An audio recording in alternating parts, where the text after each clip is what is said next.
Bom dia. Bom, nós temos neste momento um total de 930 casos suspeitos registrados na plataforma, 60 casos confirmados registrados na plataforma e 947 casos descartados na plataforma, de um total de 1.937 casos. Por favor, sobe. Aqui nós temos, na região norte, são 11 casos suspeitos, não há nenhum caso confirmado na região norte até o momento, 21 casos descartados, 32 casos na região norte. Região nordeste, são 138 casos suspeitos, 3 casos confirmados, sendo 2 de Pernambuco, 2 da Bahia, 1 de Alagoas, e ainda não entrou aqui 2 casos de Pernambuco, que foram confirmados, que vão ser registrados. Eu estou falando isso porque isso vai acontecer com a regularidade, na medida que a gente tem mais laboratórios realizando testes. 134 casos descartados, 275 casos no total. Pode subir, por favor. Região sudeste, eu vou deixar por último. Região sul, 178 casos suspeitos, 10 casos confirmados, sendo 6 no Paraná, 4 no Rio Grande do Sul, 218 casos descartados, 406 casos na região sul. Região centro-oeste, 113 casos suspeitos, 2 casos confirmados no Distrito Federal, 78 casos no total descartados, 193 casos no total. Região sudeste, nós temos 490 casos na região sudeste, 45 casos registrados, já confirmados na região sudeste, sendo que nós sabemos que temos outros casos que vão entrar ao longo do dia, sendo neste momento 30 em São Paulo, 13 no Rio de Janeiro, 1 no Espírito Santo, 1 em Minas Gerais. Então nós temos de 1.031 casos registrados até agora, 4,4% na região sudeste de casos confirmados. No Brasil inteiro, está dando 3,10 casos confirmados, ainda temos 48 casos suspeitos. Se eu tenho 48 casos suspeitos ainda, é natural que esses casos, ao longo do dia, ao longo da semana, serão confirmados e atualizados.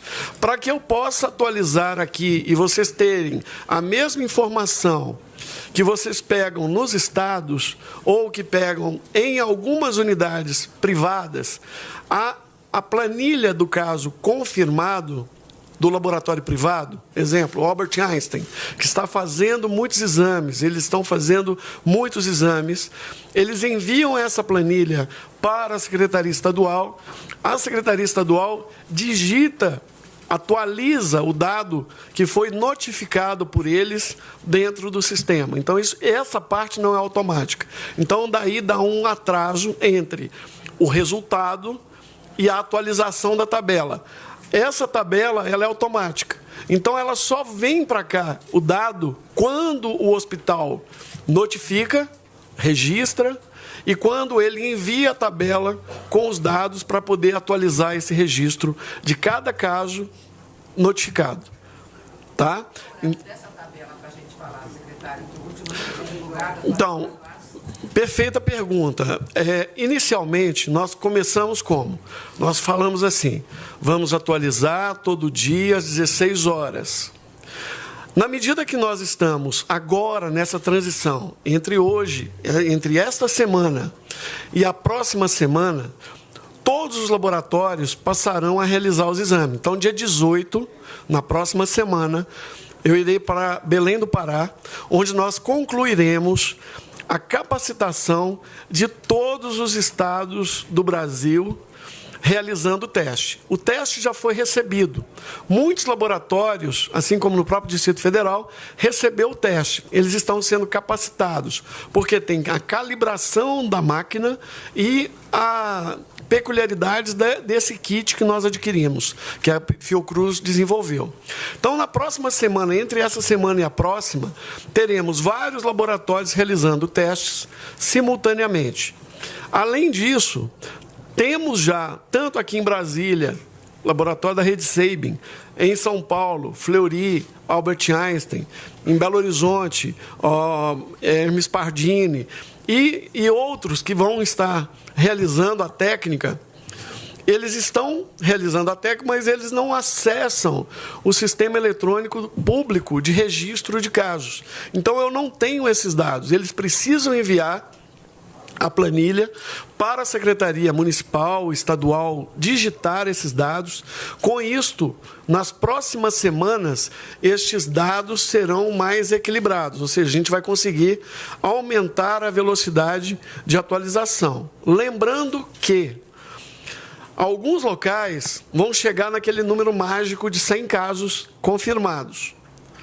Quando chegarem neste número, a gente vai passar a monitorar os casos a partir da vigilância de rotina, que é a vigilância de síndrome gripal e síndrome respiratória aguda grave. Ou seja, eu vou ficar monitorando os casos internados, os casos que entram no hospital ou os casos a partir da vigilância sentinela. Aí, o dado aqui da tabela para aquela localidade deixa de existir. Exemplo, São Paulo. São Paulo pode, muito em breve, chegar a 100 casos. A gente vai ficar monitorando caso a caso a partir dos 100, nós estamos falando isso lá desde o começo. Não vamos ficar monitorando caso a caso. Então, amanhã cedo, teremos uma reunião com as secretarias estaduais, porque nós estamos chegando nessa fase da resposta, para fazer esse alinhamento a partir deste momento que nós estamos vivendo. Então, nós estamos seguindo estritamente o planejamento. Não tem nada que não esteja acontecendo, que não estivesse previsto. Estamos a uma semana do outono, que começa dia 20 de março.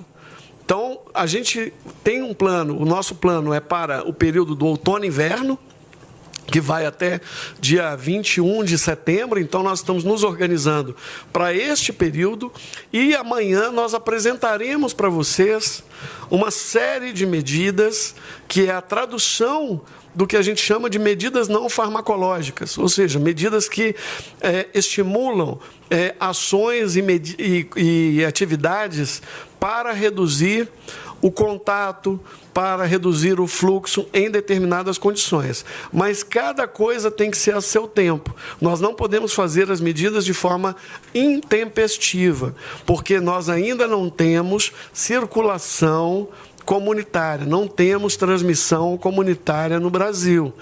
Podemos ter amanhã? Podemos. Podemos ter hoje, no final do dia? Podemos. Mas neste momento, no momento em que nós estamos fazendo esta coletiva, nós ainda não temos essa situação. Estamos preparados para todas as condições. O ministro Mandetta ontem apresentou na Câmara dos Deputados uma série de medidas não farmacológicas, algumas que estavam em análise, que ele inclusive mostrou lá, vocês viram as medidas que estão em análise. Então, amanhã nós vamos colocar já não mais em análise, medidas recomendadas.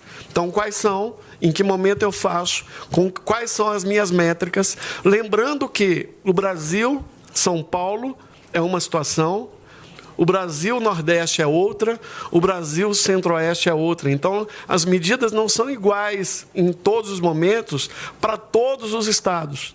Então, nós vamos fazer a equidade das ações, tratar de forma diferente os diferentes. Então, amanhã teremos uma coletiva às 16 horas, não é isso, Camargo?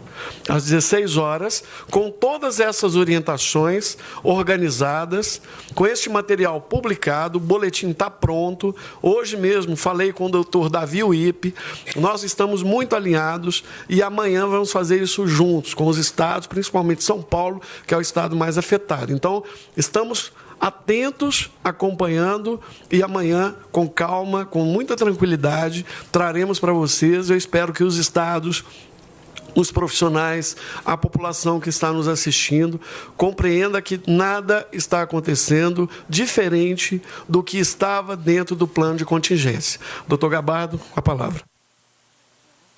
Nós vamos continuar com a apresentação da atenção primária, depois, em relação às portarias que foram publicadas ontem, na quarentena, eu só pediria que, se fosse possível, deixassem as perguntas para o final, para a gente poder concluir rapidamente a apresentação e ter mais disponibilidade até para responder as perguntas de vocês, tá ok? Se for possível. Carol.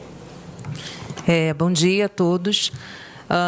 Ontem saiu uma edição extra do Diário Oficial da União, publicando o edital de chamada para os médicos do programa Mais Médicos e também o edital para os municípios, né? Então, é sobre isso que a gente vai falar agora.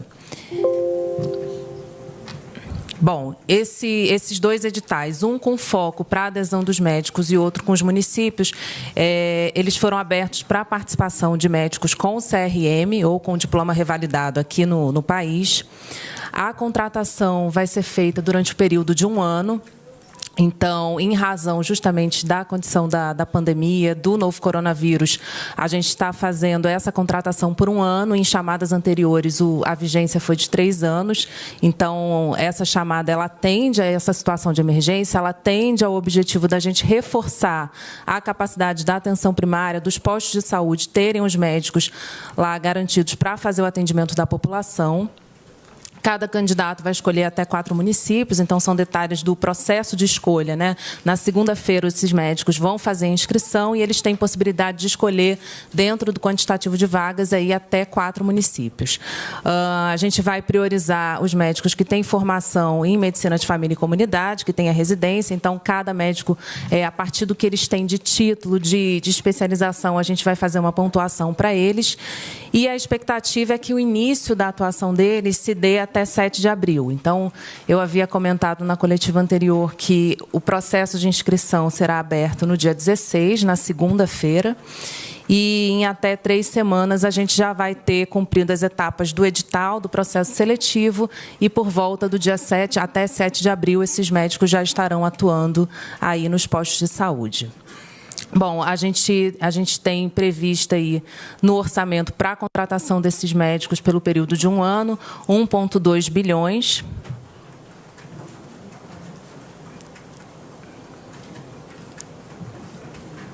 Está voltando. Hoje, pelo programa Mais Médicos, a gente tem em atividade cerca de 12 mil médicos, tá? A gente tem que ajustar esse quantitativo aí. Isso. Não, 12 mil já estão no programa hoje. Então, hoje a gente já tem 12 mil médicos do programa Mais Médicos que estão atuando. A gente tinha 5 mil vagas aí em aberto, 5.800, e são essas vagas que a gente está abrindo a chamada para os médicos poderem fazer a inscrição e começarem a ocupar essas vagas, começarem a atuação deles até dia 7 de abril. Foi. A gente vai retificar esse quantitativo que saiu aqui na apresentação, ok? 12.258 é o número correto de médicos que hoje já estão atuando nos municípios. Pelo programa Mais Médicos. Hoje, a gente está abrindo para os municípios que são do perfil 1 a 8, que já eram os perfis, é um modo de classificar os municípios que têm direito às vagas por esse programa. Então, a gente está priorizando principalmente os municípios que são de perfis de 1 a 3. Quais são esses perfis? As capitais e regiões metropolitanas. Então, considerando aí que a gente tem concentração populacional nessas regiões, a gente está priorizando aí a ocupação das vagas do programa para esses municípios. Os municípios vão poder fazer a confirmação dessas vagas, então um edital é para a inscrição dos médicos e o outro para os municípios se inscreverem. Aqui tem a distribuição estimada dessas vagas, então, lembrando que os municípios, os gestores municipais vão confirmar se eles realmente têm essas vagas desocupadas no momento. Posso explicar o que é o perfil 1, 8, já como assim? Tá. Não só o que é o 1, que é o Então, vamos só voltar para essa questão dos perfis, tá? Os perfis de municípios de 1 a 8 do Programa Mais Médicos são os perfis, é uma classificação em relação à vulnerabilidade daqueles municípios. Então, essa classificação de 1 a 8, ela envolve indicadores socioeconômicos, ela envolve uma série de quantitativo populacional, densidade demográfica, e o perfil 8, que já é dos distritos sanitários indígenas, seria o perfil mais vulnerável. Então, o 8, o 7, o 6, o 5, a gente segue uma sequência aí decrescente crescente de vulnerabilidade, na verdade. Então, o 8 são os perfis de municípios mais vulneráveis e o 1 são as regiões que não são tão vulneráveis, mas que a gente atende também e vê a necessidade de ocupação dessas vagas. 44% das vagas, então, vão ser destinadas a capitais e às regiões metropolitanas, que são esses municípios do perfil 3, justamente por ter concentração populacional maior e a gente precisar reforçar a atenção primária com a presença dos médicos nos postos de saúde. Eu estou voltando aqui. Mais para frente um pouquinho. Aí aqui a gente está reforçando o que a gente já tinha colocado em relação à maioria dos casos leves serem atendidos nos postos de saúde. Então, 90% dos casos, eles podem ser atendidos, ser resolvidos nos postos de saúde, nas unidades básicas. São sinônimos esses termos. Um pouquinho que a gente já tem hoje, das 45 mil equipes já presentes, e a expectativa é que a gente tenha a ocupação aí de mais 5 mil médicos nessas equipes de saúde da família.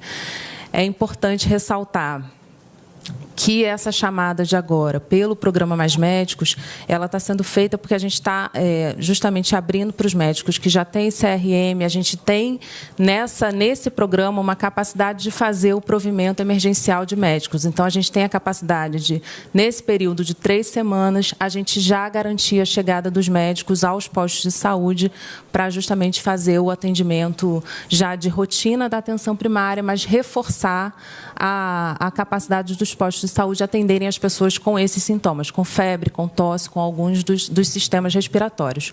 Mas vale lembrar que, no final do ano passado, a gente teve a sanção da lei do Programa Médicos pelo Brasil, que é o novo programa de provimento de chegada de médicos à atenção primária. Esse programa está cumprindo algumas etapas preparatórias, ele vai ser executado por uma agência chamada Agência de Desenvolvimento para a Atenção Primária, que precisa ser regulamentada ainda por decreto. Então, todo o nosso foco dessa gestão para provimento médico é por esse programa, só que considerando a necessidade da gente acelerar o processo de chegada de médicos e ter uma atenção primária já com médicos podendo atender e assistir toda a população, é que a gente está fazendo a chamada pelo Programa Mais Médicos, pelo programa até então vigente. Pode passar. Está voltando aqui. Isso. Aqui reforçando também a questão do horário de atendimento dos postos de saúde, que a gente está ampliando aqueles postos de saúde que vão funcionar até mais tarde, que vão funcionar 12 horas por dia. Então, a gente está saindo dos que já existem de 1.500 e está indo para mais de 6 mil postos de saúde que vão funcionar até mais tarde, até as 20 ou até as 22 horas. Com isso, a gente tem 40% aí das equipes de saúde da família, das equipes da atenção primária, já atuando nesse horário estendido e beneficiando aí 60 milhões de brasileiros. Bom, aqui é o que a gente já tem funcionando, acho que pode passar, a gente já passou, já colocou bastante isso. E aqui o Saúde na Hora. Bom, de medidas de reforço da atenção primária, do chamamento dos médicos, é isso que a gente tinha a colocar até aqui.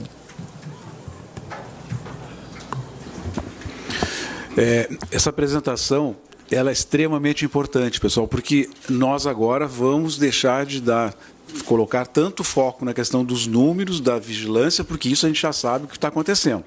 Agora, a nossa preocupação começa a ser com a assistência. E ela tem que começar na atenção primária, porque é aqui que nós vamos resolver 90% dos nossos casos. Esta é a nossa grande preocupação no momento. Então, nós estamos colocando recursos, 1,2, mais de R$1 bilhão na contratação dos profissionais, 900 milhões de reais, ou quase R$1 bilhão, e incentivo para que as unidades fiquem abertas por um tempo maior.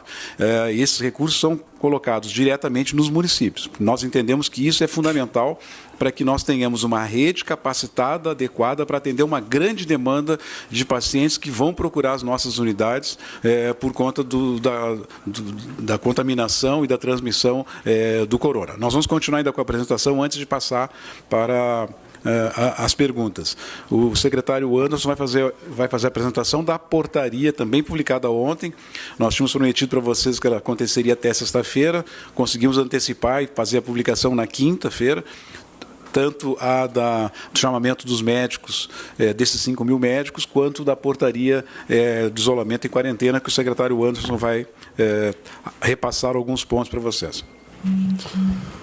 Bom, a portaria, ela tem uma série de artigos, e aqui os dois principais, e a motivação principal da portaria é o regramento sobre isolamento e quarentena.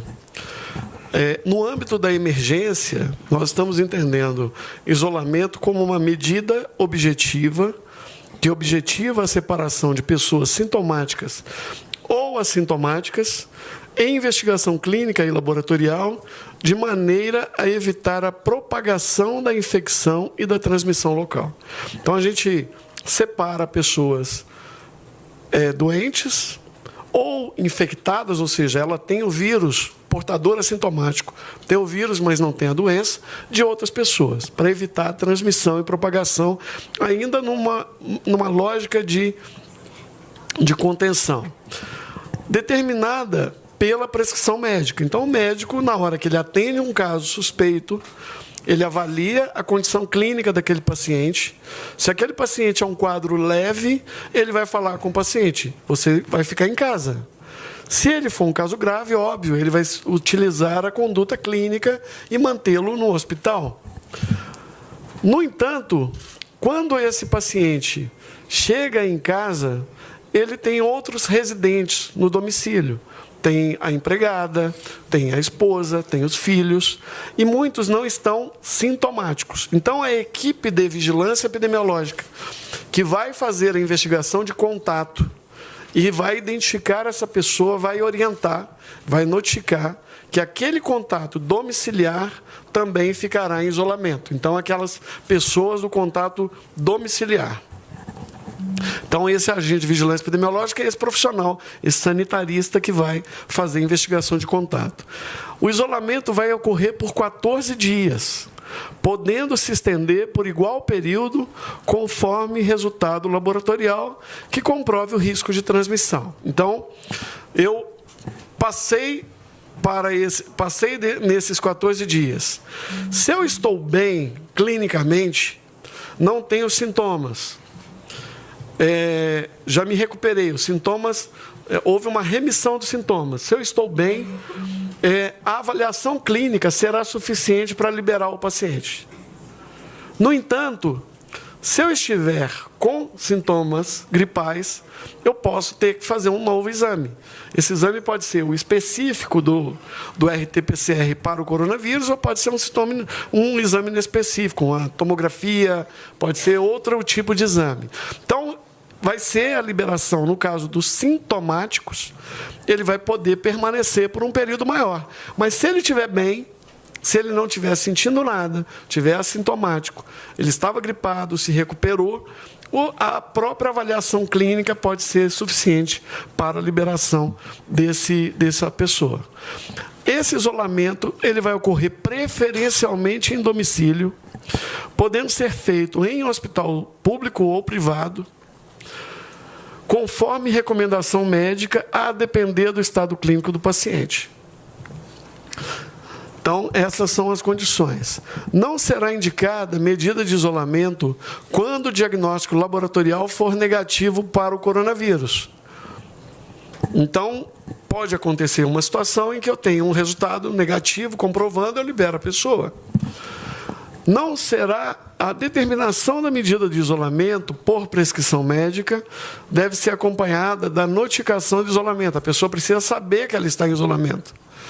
Nós já tivemos situações no ano passado, por exemplo, que uma pessoa foi comunicada do isolamento, tirou licença de um dos trabalhos e continuou trabalhando no outro. Então, a gente precisa de coerência nas ações. Então, por isso que a notificação ela é fundamental. E vocês viram aqui no Distrito Federal como foi complexo a situação, né, de um dos casos.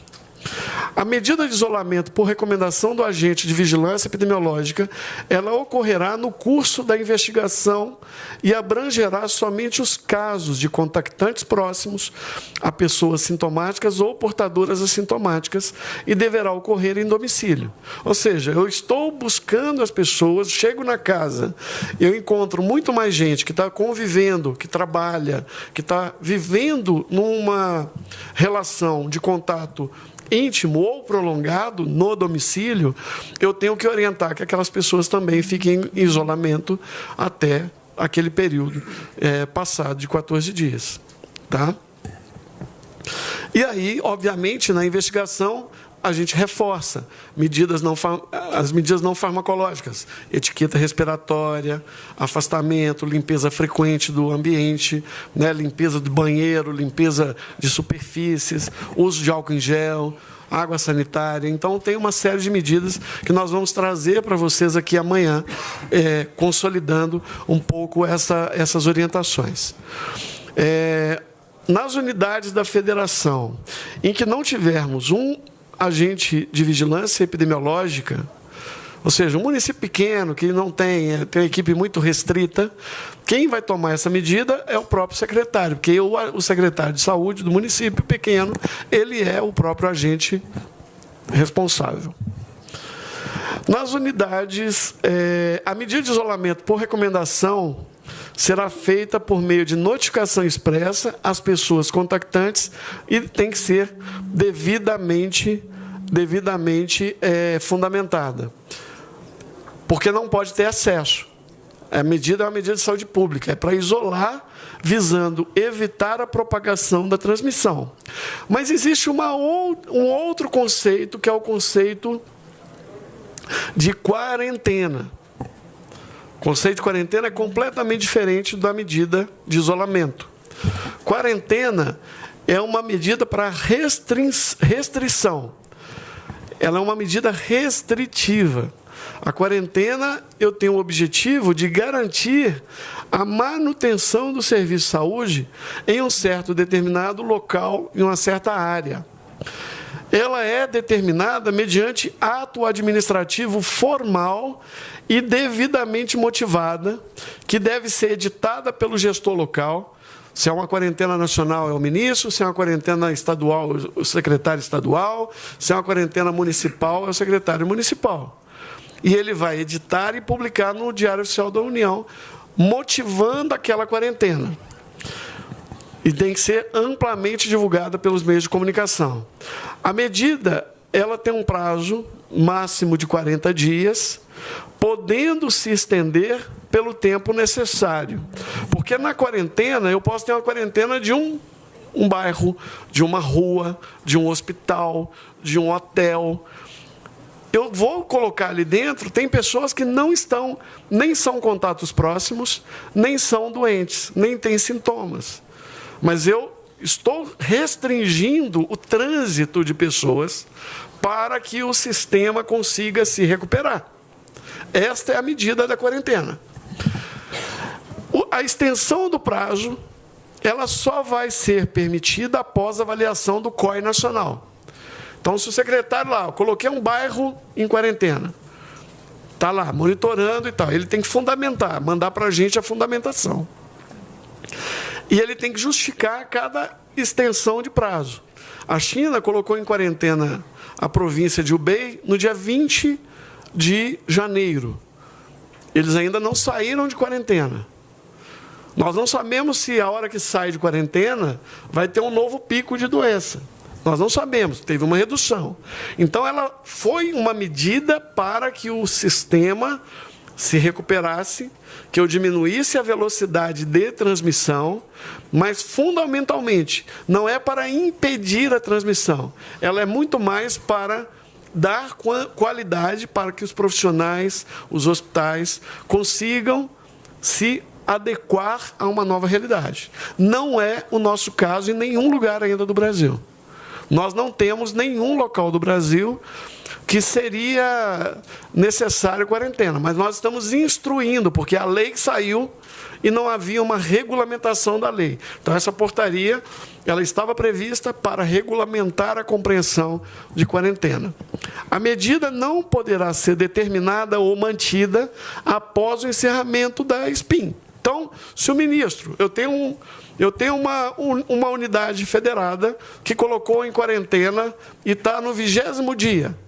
Se nós retirarmos a declaração de emergência de saúde pública de importância nacional, aquela quarentena ela para independente do ato administrativo local.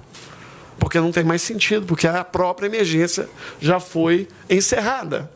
Então, todas essas medidas estão sendo adotadas, a gente vai discuti-las amanhã com as secretarias estaduais por videoconferência, onde nós vamos discutir não só essas medidas, como também as medidas não farmacológicas, né? Olhando, estamos conversando. Medidas não farmacológicas, pessoal, de repente vocês ajudam a gente a encontrar um termo mais adequado. Medidas não farmacológicas não é medicamentosa. Então, é lavar as mãos com frequência, é um afastamento social, interrupção de eventos. A questão, o que o secretário, o governador no DF fez ontem, a fechamento de escola, é uma medida não farmacológica. Para cada medida farmacológica, há uma regra, há uma previsibilidade técnica temporal de ser adotada. Algumas medidas farmacológicas a gente já vem fazendo desde o início da nossa resposta. Outras nós não adotamos ainda. A questão, por exemplo, de orientar os idosos que não vão para, não frequentem locais como cinemas, shoppings, locais muito aglomerados, locais fechados. Isso não é farmacológico. Oi? Não é não farmacológico. Essa é não farmacológica. Essa é uma medida... Desculpa, eu não entendi. Essa é uma medida não farmacológica. Então, esta orientação está entre uma série de medidas que nós estamos discutindo, né? Fizemos reunião semana passada com várias sociedades científicas. Nos reunimos durante um dia inteiro. Consolidamos as informações e enviamos para eles. Segunda e terça-feira, também fizemos uma outra com a parte da assistência com as pessoas ou representantes internacionais. Então, nós discutimos esse conjunto. Hoje, nós estamos consolidando tanto as sugestões que surgiram da reunião de semana passada, com as reuniões com a reunião que terminou, foi ontem que terminou, não foi? Terminou ontem, então eu preciso juntar isso, porque tem críticas, tem sugestões, tem alterações, e para trazer para vocês, e primeiro, obviamente, eu tenho que combinar com os estados. Então, amanhã de manhã, faremos a videoconferência com os estados. E na parte da tarde nós traremos para vocês aqui, eu creio que o ministro deva participar ou vai delegar para que o doutor Gabardo e eu façamos junto com vocês, como estamos fazendo agora, e muitas perguntas que vocês vão fazer hoje, se eu falar, olha, eu não tenho resposta, é porque eu não tenho mesmo, eu vou trazer amanhã. Então, compreendam, nos ajudem, as medidas não farmacológicas surgiram. Qual o termo mais adequado para medidas não farmacológicas? Obrigado. Só fazer um aviso, pessoal, a gente está com um tempo um pouco apertado, então a gente tem que ser breve nas perguntas, tá? Se possível, fazer uma pergunta para poder rodar para os próximos colegas fazerem as perguntas, porque a gente tem que encerrar antes de 1h essa coletiva. Então, já deixando todo mundo avisado, começa pelo André, quem quiser se inscrever pode procurar a Kika aqui ao lado, que ela está anotando a ordem de perguntas. Tá, André de Souza, do Jornal o Globo. Queria esclarecer alguns pontos da portaria de isolamento e quarentena, porque a portaria diz que o isolamento por prescrição médica tem que ter o livre consentimento da pessoa. Mas quando fala do isolamento por agente epidemiológico, não tem a expressão livre consentimento. Queria entender se isso significa que pode ser uma medida obrigatória quando é por agente epidemiológico, e se no caso da quarentena, até pela natureza da quarentena, eu também acho que não tem essa necessidade, né, de livre consentimento. Parabéns pela atenção que tu tivesse, porque esse ponto aí... Ficamos bastante tempo falando com ele antes de vir para a entrevista.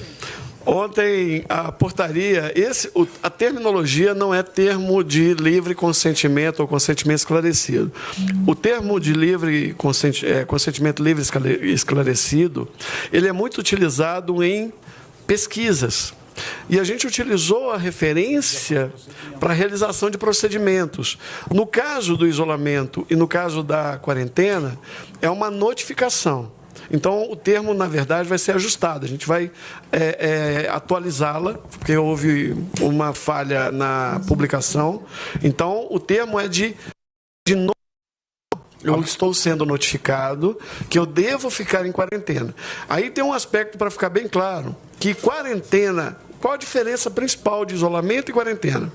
Isolamento, eu notifico a pessoa, eu falo assim, olha, você deve ficar em quarentena, por isso, tome tais e tais medidas, isso. Mas não vai ter ninguém na porta da casa da pessoa para falar assim, olha, você não pode sair, olha, você não pode ir lá. É um contrato social, é um ato de civilidade. Me falaram para eu ficar em casa, então eu não vou ao shopping, eu não vou ao cinema, eu vou manter repouso, eu vou ficar em casa. Isso é isolamento. A quarentena, não. A quarentena é um ato de restrição. Tem um guarda que vai monitorar a saída, como está na Itália, né? Tem guarda em cada saída. Então, a quarentena, quando eu restringo o ir e vir das pessoas, tem uma série de medidas que eu tenho que garantir. Alimentação, segurança, a água, energia. Nada do que a gente está falando é estático. As coisas são dinâmicas. Nós temos que ver o que está acontecendo e a gente procura sempre antecipar um pouquinho ao que está acontecendo, né? Hoje, não existe nenhuma recomendação do Ministério da Saúde. Nós não discutimos a possibilidade de fazer bloqueios sanitários, seja através de voos, seja através de navios, seja através das fronteiras secas que nós temos no país. Não existe nenhuma orientação do Ministério da Saúde nesse sentido. Isso é para sempre? Não sei. Vai depender da evolução, vai depender de muitas discussões que nós vamos fazer daqui para frente. Quando nós pensamos em 1.000 leitos de UTI, nós não tínhamos a menor ideia de qual seria a necessidade de leitos de UTI naquele momento. Foi assim, uma estimativa sem ter uma base muito concreta para fazer o cálculo. Hoje, com as informações da Itália, tá? E com os estudos que nós estamos fazendo sobre o que está acontecendo na Itália, o nível de preocupação com leitos de UTI aumentou. Nós já imediatamente estamos passando de 1.000 para uma previsão, para uma possibilidade de 2.000 leitos de UTI. Nós vamos amanhã falar também sobre assistência de média e alta complexidade. Não é só colocar o leito na UTI. Nós queremos usar melhor os leitos de UTI. Os critérios de admissão dos leitos de UTI hoje e critérios de saída dos leitos de UTI vão ser modificados, serão modificados. Nós não vamos manter em leitos de UTI, numa situação como essa, pacientes terminais. Nós não vamos manter em leitos de UTI pacientes que não teriam benefício em estar em leitos de UTI. Nós queremos fazer isso com muita tranquilidade, com muita calma, discutindo com as nossas áreas técnicas. Mas, além de colocar leitos de UTI, nós estamos pensando em fazer sugestões, alterações nos critérios de uso de leitos de UTI. Nós queremos, por exemplo, interferir na indicação das cirurgias eletivas.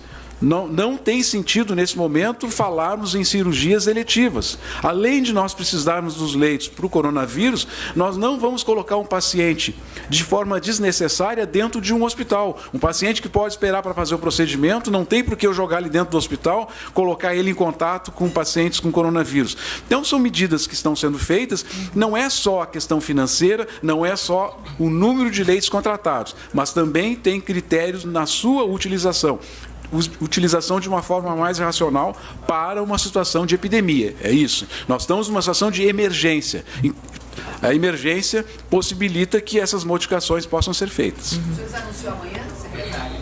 Boa parte das medidas amanhã, quando o secretário Francisco Figueiredo vai fazer a exposição sobre a questão de média e alta complexidade, assim como a Carolina fez em relação à atenção primária, nós vamos falar bastante coisa. Talvez amanhã não seja ainda 100% de tudo que a gente pretende fazer. Secretário, só para esclarecer um ponto, a questão da contratação dos médicos pelo programa já era um recurso que estava previsto, que é 1,2 bilhões, né? A gente coloca um pouquinho a mais nos 4 meses iniciais do ano que vem, que é, já que o contrato vai durar 1 ano, e a questão da ampliação do horário de funcionamento também, lembrando o que eu tinha explicado, né? A gente hoje tem possibilidade imediata de habilitar 5.200 postos de saúde, mas a gente vai fazer conforme for evoluindo a confirmação dos casos. Então, pode ser que a gente, esses 900 milhões todos que a gente pagaria cheio, pode ser que a gente precise de recurso adicional considerando isso, né? E também se a gente avaliar que, além desses 40% de equipes que vão atender no horário ampliado, se a gente precisa estender para mais equipes, tá certo? Horário ampliado, está dizendo 12 horas. Hoje são quantas horas? Hoje são 8 horas diárias. Isso. E geralmente fecha no horário de almoço, e aí a ideia é manter aberto no horário de almoço e funcionar mais tempo. Secretário aqui. O Brasil hoje, secretário, ele está mais preparado que a Itália estava quando atingiu esse estágio nosso. Desculpa, gente, é porque foi a fala do secretário. O Brasil hoje, secretário, ele está mais preparado com essas medidas aí do que a Itália estava quando se chegou lá, e ele tem vantagens em cima da Itália de ser maior, menos fluxo turístico? Olha, vamos ver. A situação da Itália é diferente da nossa. A Itália tem, primeiro, é um país com 60 milhões de habitantes, uma área territorial muito menor que a do Brasil, e que tem um sistema de saúde muito bem estruturado. O sistema de saúde italiano é um sistema de saúde modelo para o mundo. Modelo. Tá? Agora, eu acho que nós temos uma vantagem em relação à Itália. Nós estamos assistindo o que aconteceu na China, nós aprendemos o que aconteceu na China, nós estamos assistindo o que aconteceu na Itália, nós estamos vendo o que aconteceu na Itália. Os italianos não tiveram tempo de fazer isso. Eles foram pegos de surpresa, né, por um número gigante de pacientes com coronavírus, com um número enorme de óbitos, de uma forma que eu acho que foi inesperada para todo mundo, inclusive para eles, e isso não está acontecendo com a gente. Nós estamos tendo tempo para planejar um pouco mais. Nos deixa com uma certa vantagem. Agora, se nós pensarmos na oferta de leitos de UTI que a Itália tem em relação à sua população, com certeza é maior do que a nossa. Se nós pensarmos na estrutura de saúde que a Itália tem, é um país de primeiro mundo que com certeza tem uma condição melhor do que a nossa. Mas nós vamos fazer com os recursos que nós dispomos e com essa possibilidade de planejar na frente o que está acontecendo, talvez nós tenhamos uma vantagem e possamos enfrentar melhor o que está acontecendo. Se isso vai acontecer, é muito difícil de antecipar. Bruna Lima, aqui do Correio Brasiliense. Doutora, esses 5.000 médicos, então, é contrato de 1 ano, é isso? Tá, não, só bem simples assim. A questão do 5 bi, acordo com o Congresso, não necessariamente esse dinheiro tem uma definição específica. Pode ser para assistência, pode ser para monitoramento, pode ser para os estados. Para coronavírus. Para coronavírus. Então, não tem 1,2 bi, não, beleza. Não. E agora, minha pergunta mesmo é em relação à questão de priorização para os grupos de 1 a 3, né, dessas contratações. Hoje, a gente, inclusive, já foi falado aqui que um dos principais gargalos é essa vulnerabilidade social e a dificuldade de acesso de uma população. E aí a minha pergunta é, por que priorizar esses grupos, apesar da gente saber que é uma questão, sim, porque tem uma densidade demográfica muito maior, mas se essa população população, e a gente está falando de saúde, de atenção primária, ou seja, aquele primeiro gargalo que não é a questão da UTI, ou seja, até mesmo de informar para a população locais onde não chega, às vezes, a informação da mídia, não tem internet, então a pessoa carece dessa equipe próxima dele para falar, olha, lave a sua mão, enfim. O que eu quero saber é por que, na atenção primária, a preferência é de 1 a 3 e não do grupo mais vulnerável 8, se isso está proporcional. Bom, o número de profissionais de 5 a 8 não mudou. Nós não estamos reduzindo. Vamos manter o que tinha de previsão. Nós estamos acrescentando de 1 a 4. Então, esse acréscimo de 1 a 4 não tira em nada aquilo que estava previsto de 5 a 8. Agora, se você me perguntar, por que não colocou tudo de 5 a 8 e deixa de colocar de 1 a 4? Porque a gente está vendo, nós estamos aprendendo que a circulação do vírus ela vai ocorrer de uma forma muito maior, onde existe mais concentração demográfica. É lá que está o problema. Por quê? É lá que as pessoas vão pegar o ônibus, é lá que as pessoas vão pegar o metrô lotado. É lá que as escolas têm o maior número de alunos. É lá que nós temos as concentrações, sejam elas esportivas, culturais, de qualquer outra espécie. As pessoas têm um contato muito maior nas cidades grandes, nas capitais, e, obviamente, nós não poderíamos colocar todos os nossos recursos em municípios que têm maior fragilidade, esse nós vamos manter o que estava planejado, porque não é lá que o negócio vai pegar fogo. Vai pegar fogo nas capitais, vai pegar fogo nas cidades com maior população. E nós não poderíamos, de maneira nenhuma, deixar, neste momento, de contratar os profissionais para as regiões metropolitanas. Essa é uma decisão que nós temos absoluta convicção do acerto dessa decisão, tá? E nós não estamos com isso dizendo... tiramos a prioridade dos municípios de maior vulnerabilidade para colocar nas capitais. Não, nós mantivemos o que estava previsto para os municípios de maior vulnerabilidade e acrescentamos uma coisa que não estava prevista, que era a alocação de profissionais, de médicos, nas capitais, nas cidades de maior porte. Eu só queria completar, quando falou, o jornalista me perguntou sobre a questão da Itália, porque eu estava falando sobre a comparação da Itália com o Brasil, mas eu esqueci de falar o ponto mais importante da comparação. A nossa população é mais jovem que a da Itália. A Itália é um dos países que tem o maior envelhecimento do mundo. Então, como nós estamos falando de pacientes em que os casos mais graves são nos idosos, a mortalidade é maior nos idosos, o número de pacientes que vai para a UTI é maior nos idosos, esta é uma vantagem que nós temos em relação à Itália.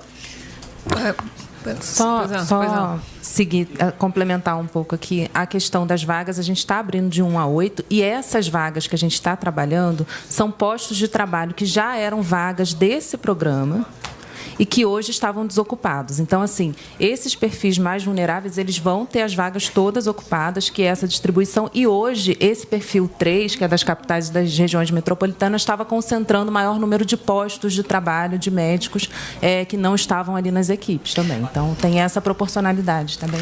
Boa tarde, secretário. Wanderson, a minha pergunta é dirigida especificamente ao senhor, por gentileza. Nós acabamos de receber a confirmação oficial por parte da SECOM do contágio do secretário Fábio Weingarten, com contraprova já realizada. A nota oficial informa que o presidente da República está adotando todas as medidas preventivas para preservar a saúde e que toda a comitiva que acompanhou o presidente também está tomando as mesmas medidas. A viagem aos Estados Unidos, né? Me refiro à viagem aos Estados Unidos.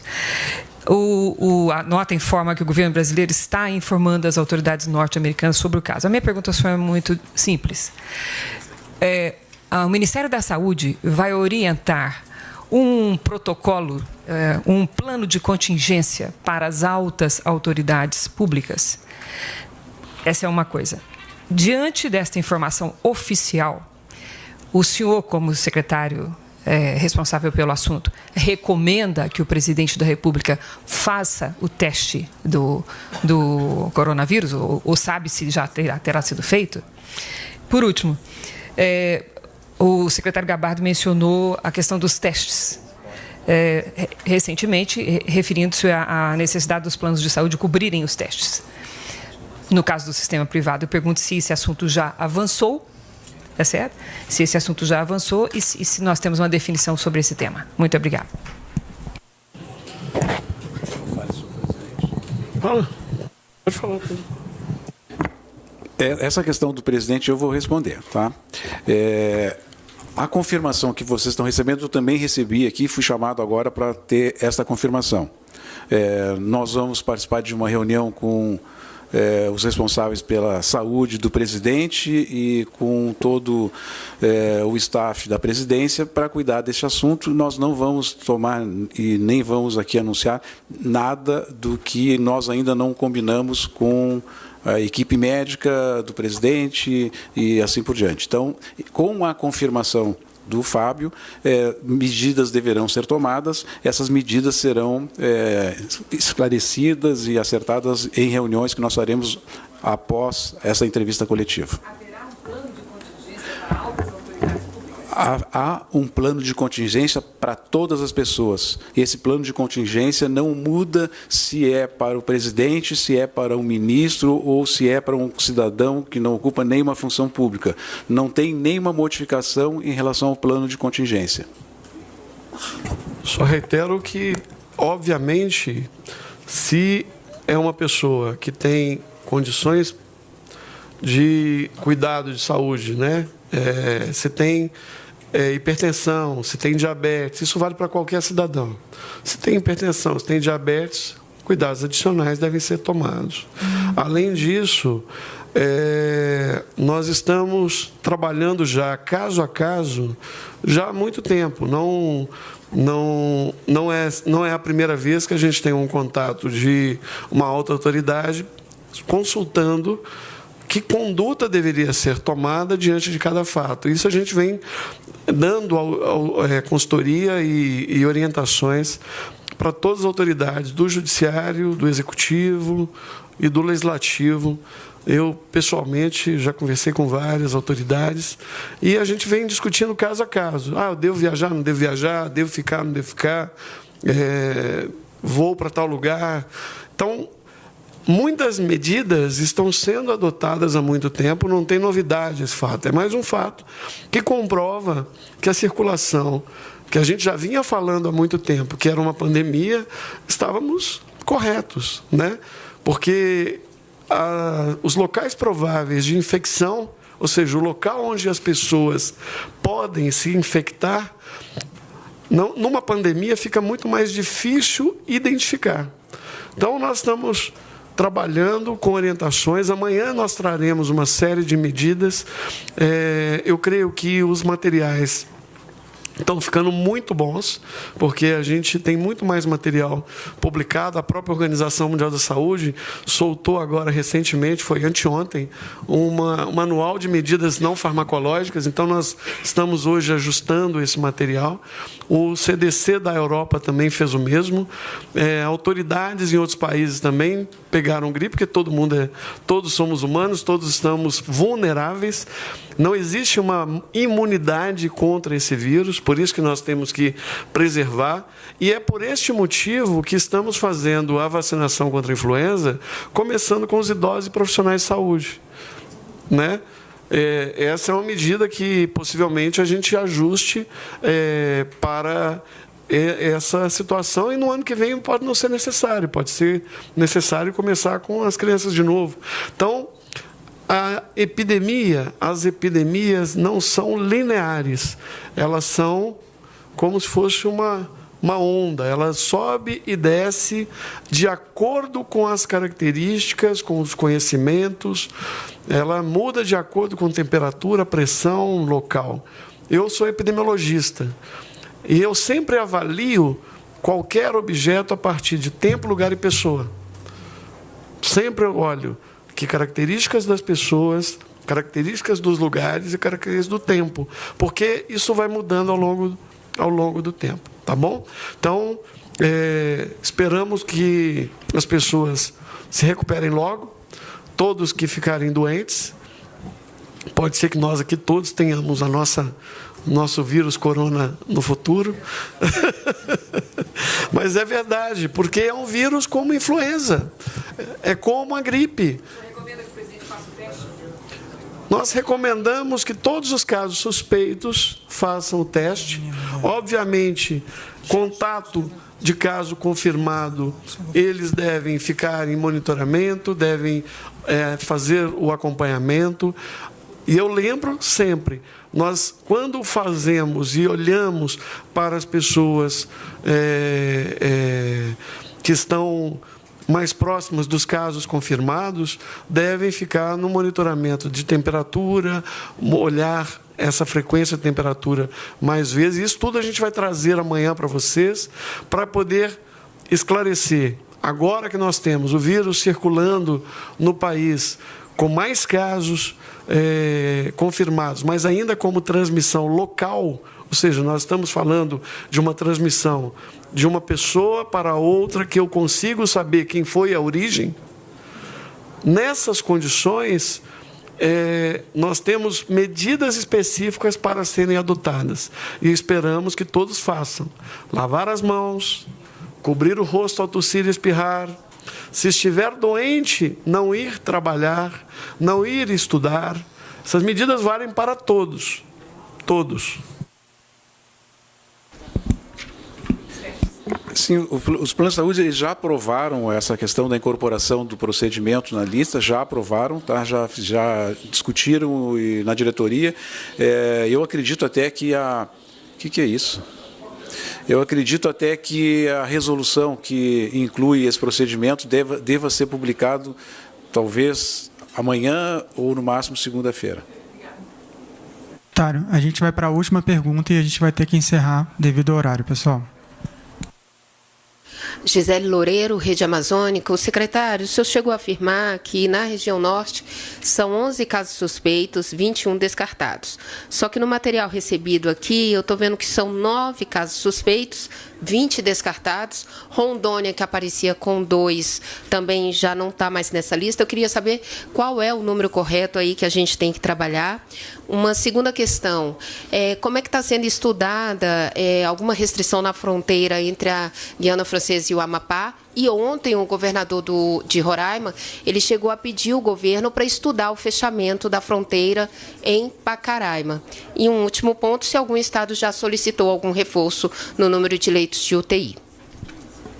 Não tem nenhum hospital que tenha solicitado ainda leitos de UTI, até porque não teria nenhuma justificativa. O critério é muito claro. Os leitos de UTI serão alocados, esses da locação do Ministério da Saúde, nas locais, nas cidades, nos hospitais, onde a demanda estiver ultrapassando a capacidade instalada. Por enquanto, nem São Paulo ainda solicitou para a gente esses leitos. Como são leitos de colocação muito rápidas, a gente coloca em uma semana, nós vamos obedecer esse critério das demandas conforme a necessidade.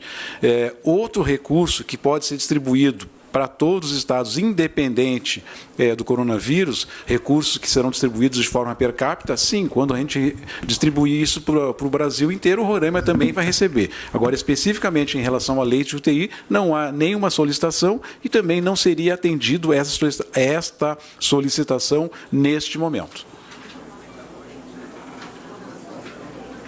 Com relação às fronteiras, o governador esteve discutindo ontem com o ministro, no final da tarde, nós estávamos em outra reunião. Eu não sei qual foi a conclusão da conversa que o governador teve com o ministro.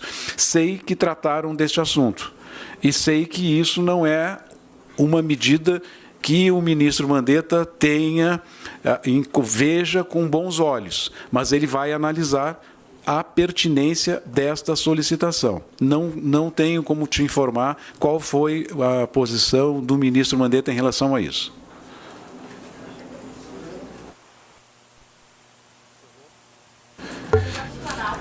Não, eu não vou dizer para onde que eu vou, pessoal. Eu vou almoçar e almoçar amanhã, hoje às 4 horas, então não tem reunião. A reunião fica para amanhã às 16 horas, tá? Onde a gente pretende trazer mais informações sobre os temas que a gente falou hoje, que precisam ter mais detalhes. Obrigado. E reiterar que a gente não vai ficar discutindo casos individuais, independente de quem sejam as pessoas.